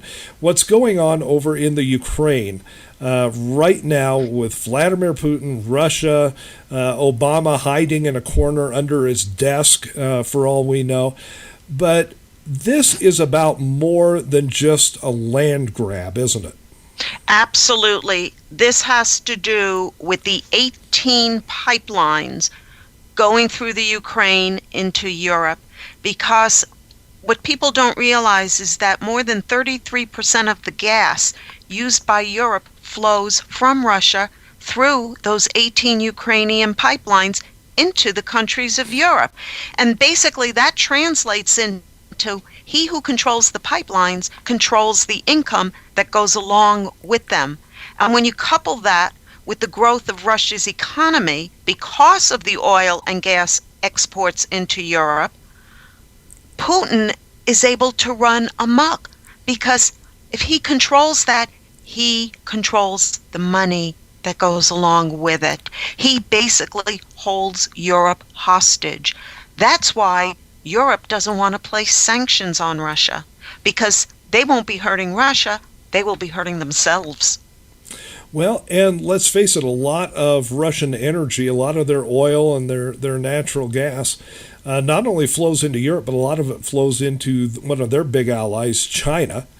And, yes. So this really is about energy. I mean, not just gas and oil, but this is also about natural gas. This is about energy for Europe. Now, here's another thing that, aside from the energy, Ukraine is also kind of the breadbasket of that region. I mean, kind of like, Nebraska, Iowa, Kansas, South Dakota, North Dakota, the breadbasket of the United States. A lot of the crops, a lot of the grain that supplies the people in that entire region comes out of Ukraine. And yes.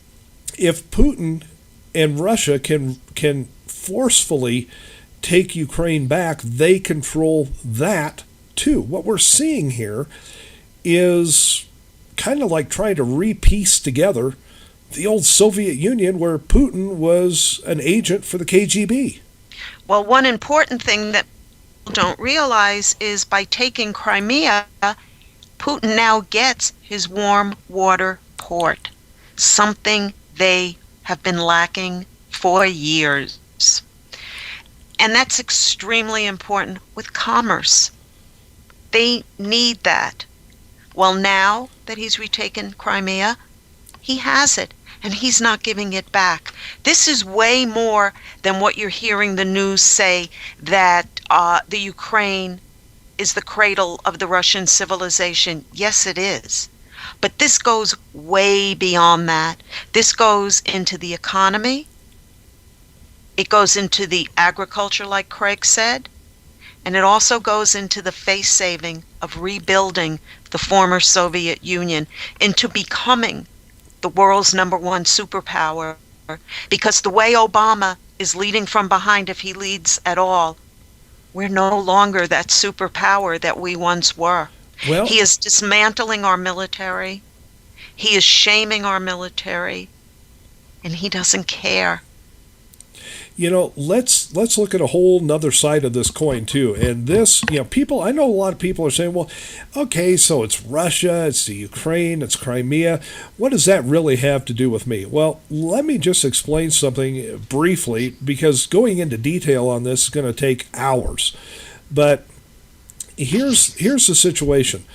The only way we can fight back against Russia, against Putin in this whole situation is financially. And so our banking industry in this country is now looking at putting the squeeze on Russia and putting the squeeze on Vladimir Putin.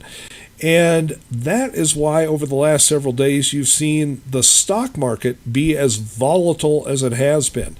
When Putin moved into Ukraine via Crimea, you saw the stock market take a nosedive. Well, folks, you ain't seen nothing yet. Because if we put these economic sanctions, which is really all we can do, we are absolutely bound by treaties that should something like this happen, we are not to go to war with Russia. Now, I agree that, going to war with Russia may not be the smartest idea, but then again, it may be the only way to put Putin back in his place. But as long as we're going to uphold those treaties, and if we don't uphold those, then how can we expect other countries to uphold their treaties? How can we enforce that? So what's left to us is a financial sanctions type of situation. If we do that, Russia has been backing their currency with gold for years. Right. That means they can stop using the American dollar as their backup currency. And that will have deep financial impacts inside this country. Absolutely, because we were taken off the gold standard. Yeah, and that in itself was a crime to begin with. I mean, we're basically backing up our dollar by printing billions of more dollars every day. And those billions of dollars have nothing to back them. There's no treasure to back them. There's no treasure to back them. And the value of those printed dollars goes down minute by minute. Exactly. And what is the answer? Oh, well, we'll just print more dollars. It just makes no sense. It just absolutely makes no sense what's going on. We need to go back on the gold standard. It worked for 200 years. There's so many things we need to do, but the thing with the Ukraine is these people in 1994 got their independence. The Crimea was put into the Ukraine. They fought long and hard for their independence. And here it is.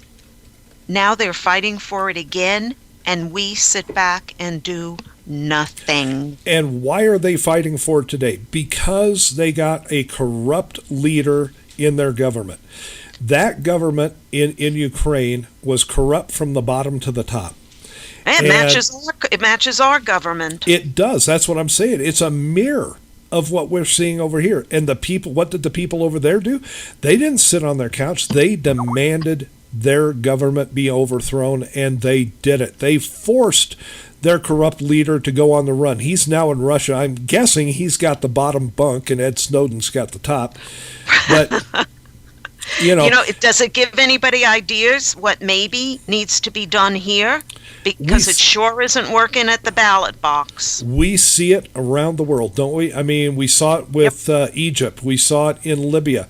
We saw it in Tunisia. We're now seeing it in the Ukraine. We're seeing it where corrupt governments, tyrannies, have been set up, and the people have had enough. Over here, what do? We sit on the couch. We don't do much. We go to the ballot box. If we lose, we lose. If we win, we win. And, that's why we had Wild Bill on today. We've got to wake up, people. We have got to get our boots on the ground, get our knees off the floor and our boots on the ground. That's the only way we're going to make this thing happen. But if you look at the situation in the Ukraine, if you look at what's happening in Crimea, if you look at Vladimir Putin and Russia, and you think back to 2008, in those short months before that 2008 election, and we had Sarah Palin out there telling us that Russia would invade Ukraine. And they then laughed at her. They laughed at her. They mocked her. They ridiculed her. They ran her into the dirt for that. Oh, she can see Russia from her backyard. Isn't she an idiot? She has no idea what she's talking about. Well, hello. You want to bet? She knew exactly. Called it all right. She knew exactly what she was talking about. Now, jump ahead 2012. Mitt Romney. Third presidential debate. Mitt Romney says that Russia is our number one geopolitical foe. Russia. Yes, he did. And what does Obama do? He tells him on national television in the middle of the debate, the 1980s are calling Mitt, they want their policy back. He alluded to bringing back a Cold War that no longer existed. The problem that people don't understand is the Cold War never really ended. It was sort of put on hold, but it's always been there. It thawed under Reagan. It thawed under JWB, but it's all come back now, and it's going to come back to bite us this time because our president is corrupt and he's a traitor. And don't be surprised if he didn't know this move of Putin's 2 years ago with that famous comment of his, after my next election, you'll have plenty of latitude. Yep, I'll have more flexibility.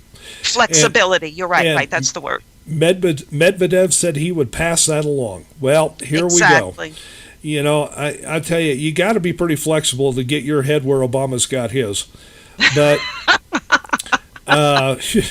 you know, that's what a visual image that is. That's going to stick with our listeners for the rest of the day, isn't it? Sure is. But look, I mean, this is why this is such a big deal. Yeah, it's half a world away. Yeah, it involves Russia and Ukraine and Crimea. But folks, it's going to involve your bank account. It's going to involve your 401ks. It's going to involve your retirement savings. It's going to involve your ability to buy your groceries. If we put these sanctions on, and folks, that's all we have. That's all we have is to put these economic sanctions in place and try to squeeze Russia back inside their own borders. If we do that, the economic fallout could be a disaster. Yes, and it also involves something very basic to the human soul, freedom. These people want their freedom. They had it, and it's now been taken away. Just like, hello folks, whether you realize it or not, we had our freedoms, and one by one, our freedoms are being taken away by the usurper sitting in the White House. Now, we can play the game all day long. Well, what if? But folks, let me ask you this, and think about this. I mean, really think about this. What if Mitt Romney had won that election 2 years ago? This never would be happening. This would not be happening. And Israel would be secure in knowing they did not have to give up any land. The Ukrainians would still have their freedom. Egypt would be totally free of the Muslim Brotherhood. That would have never happened. The whole scenario of the world would have been different if Mitt Romney had been elected. And let me just hearken back to something that Wild Bill told us just a few minutes ago, and I'm going to paraphrase what he said. The only people that were deathly afraid, I mean deathly afraid, of a President Mitt Romney were our enemies, both foreign and domestic. Exactly. Think about that. I mean, that's where we stand today in this situation, and we're going to keep an eye on it for you here at Right Side Patriots. We're gonna dedicate ourselves not only to the domestic issues that we have to be concerned with, but also the world issues, the things that go on that involve us. And I'm sorry if you're, one of these Ron Paul supporters, we got to stay off the world stage. We have no business being on the world stage. Well, let me tell you something. If reality paints a different picture, the world is not capable of Yeah, I don't want to say we have to be the policeman of the world, but we are so interwoven in the world. You start pulling one thread out, the only superpower left in the world, you start pulling on that thread, and others start to unravel. And when they unravel, like what we're seeing over in the Ukraine right now, that affects us here at home. And, like it or not, we are already interwoven. It's not about suddenly weaving ourselves into world situations. We're already there, and we have been for decades. Right. We've been there for over a century in a lot of cases. So if you start pulling those threads out, others start to unwind, and pretty soon what used to be a tightly knit sweater is just a heap of yarn on the floor. And we're going to have to go at these elections like it means the world, because it does. It does. There is no other way to put it. And it means everyone in this country needs to do their part. The prayer warriors need to say their prayers and then get off their knees and join in the fight. The apathetic need to get off their couches and join in the fight. This has to be a grassroots effort from sea to shining sea, as they say, because only with numbers will we take our country back. And numbers who are willing to stand and fight. Exactly. And no matter what that fight is, we've got to do it. We have no choice. We lose the republic, we're not going to get it back, folks. It's not like we can sustain another 4 or 8 years of this and then just press the reset button. You can't. As Hillary likes to say. You just can't do that. The days of that are over. When we lost 2012, that put us in very dire straits. This is it, folks, 2014. We don't retake that Senate and increase our majority in the House. It's over. People don't understand that the 2016 presidential race has taken on a whole new different meaning now. We can, whether people are not, like it or not, we can elect a rhino as long as we have the conservative Senate and House to keep that rhino in line. And as long as we, the people, are willing to keep them all in line. Look, exactly. If we have to elect an establishment Republican to the House or to the Senate, better that than a liberal. Now, I know there's people out there who say, well, there's no difference. Well, there is a difference, and that difference is us. We, the people, are the difference. We can hold them accountable as we should be, as our founding fathers trusted us to do. Right. And if they're not towing the line, if they're not doing what is expected of them to get government the hell out of our lives, then we can fire them and hire somebody else. Exactly. And the We only are way the to difference. do that, there's only one way to do that. I don't care if you like the people running. I don't care if you're a dedicated third-party person. You have to pull the lever for whoever has the R after their name, even if you have to hold your nose to do so. Because this is not about you individually. This is now a battle for our country.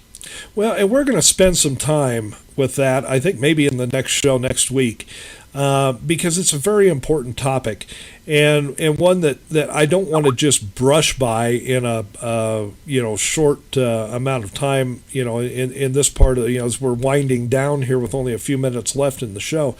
I think we need to really, really, really dedicate some time to those issues. But Diane, in the 8 or 9 minutes that we have left today, I want to get into how we got here. Now, you publish the Patriot Factor, and Yes. You publish this almost on a daily basis. I'd say on average 5 days a week.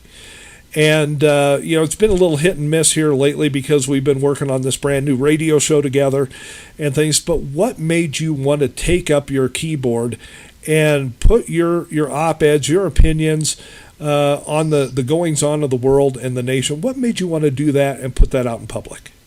There were two things. 9/11, 2001, and the election of Barack Hussein Obama. I had that man pegged from the moment he stepped on the stage at Billy Boy's second nominating convention. I learned everything I needed to know about Islam on 9/11, and I took that, and over these years I have studied the Quran, the Old Testament, and the New Testament to be able to show what a vile piece of writing that book is, and to show the goodness in the Old and the New Testaments. I also, coming from a political family, growing up knowing many politicians, I can see what this man has done to this country, and it angers me down to my very core. The lies, the deceits, the cover-ups. It just, the second I saw him literally strut on that stage, I knew there was something wrong. My radar went up, woman's intuition, whatever you want to call it, and I didn't stop. Before then, I was involved in local politics in my city, and I said, wait a minute, you're wasting your time here, because if you don't fix the top, the bottom isn't going to matter. And I haven't stopped since then. Well, and you, Craig? Well, I'll tell you what, for you, 9/11 was very personal. You had a couple of friends that you lost in those Twin Towers. For me, 9/11/2001 was a big turning point as well. I was doing radio back then. I was back in Nebraska, and I was on the air that morning. And I remember we had 4 stations in our building, 4 radio stations in our group.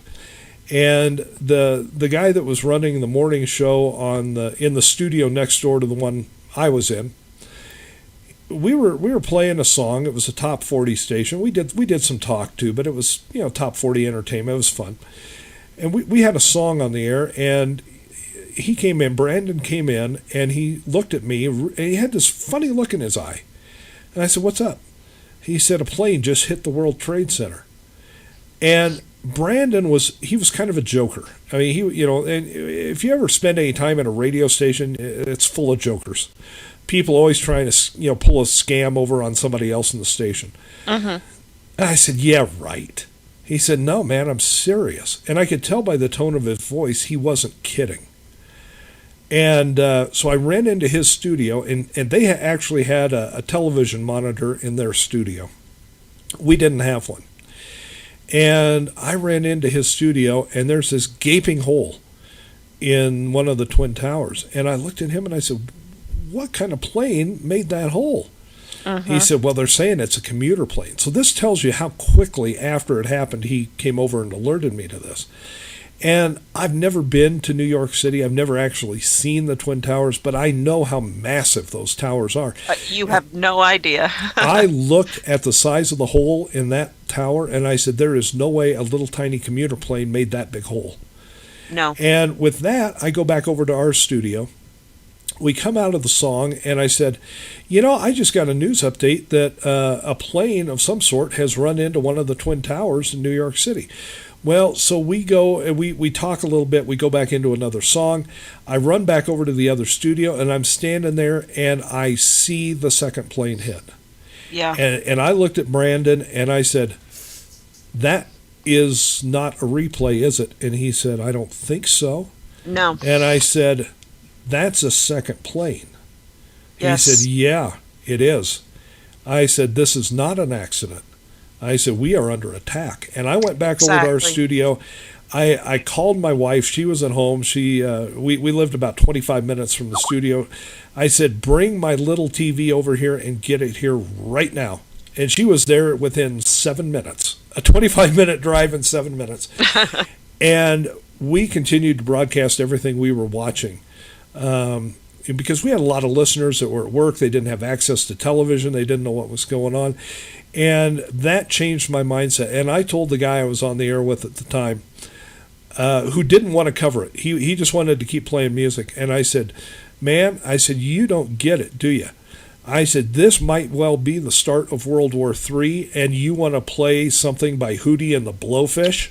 Yeah. And so that had a great deal to do with it. And then as the years went by, I just felt I needed an outlet for the things that I was thinking. And that's when I started the National Patriot. And like you, I publish 5, maybe 6 times a week, and it's so much fun to get that stuff off my chest and get it out there in public.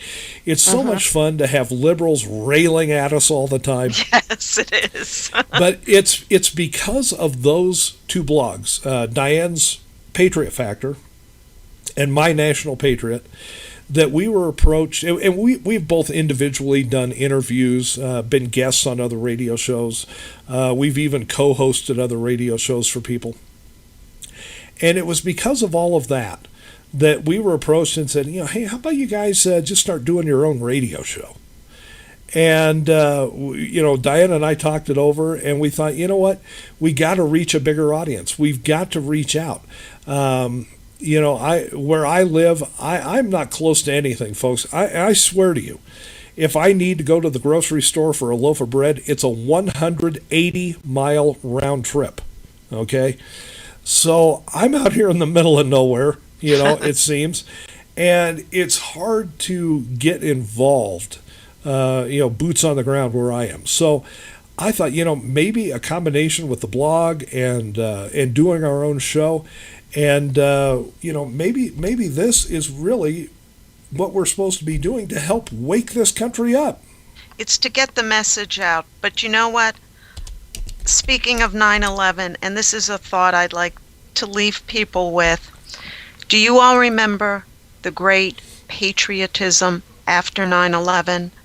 How the races came together? How every person in this country stood strong for America and American values? That was the only good thing that came from 9/11. We need to have that feeling, that momentum building across the country again.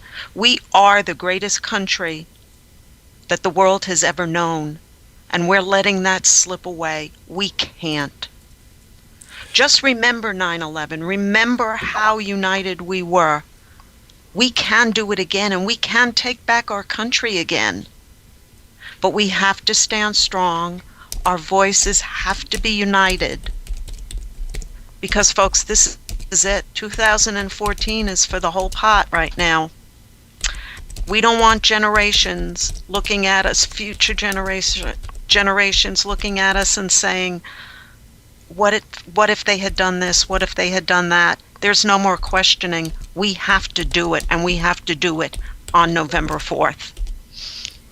Well, you're absolutely right. And this is about taking the country back. And before we go, in the last minute or two that we have, I really want to thank recording artist Ava Aston. Ava Aston has recorded a great song called We the People. It's what we're using as our intro music, and we're going to let you hear a little bit of that as we close the show out today. But folks, if you want to support a great patriot, a great recording artist, somebody who cares deeply about this nation, I would ask that you go to Ava Aston, AVAASTON, AvaAston.com. You can download her music there. You can watch her videos there. And folks, don't steal the stuff, for goodness sakes. Support a patriot artist, a patriot recording artist. You know how few real patriot recording artists we have out there today? And, support Ava, and our thanks to her for letting us use a little bit of We the People as the theme song for Right Side Patriots. She's an absolute sweetheart to have done that for us. And again, our thanks to Wild Bill for America. He was our guest today. Folks, you asked some great questions of Wild Bill. We're looking forward to having him back. And I'll tell you what, I'm looking forward to our next show. Next Wednesday, Right Side Patriots. Diane, are you ready to do another show? I sure am. Absolutely. We've got a country to save, and if radio helps us save that country, let's roll. Let's do this. Folks, thanks again for joining us today on Right Side Patriots here on the CPR Worldwide Media Network. Here's a little bit more of Ava Aston for you. We'll see you next time. Bye-bye.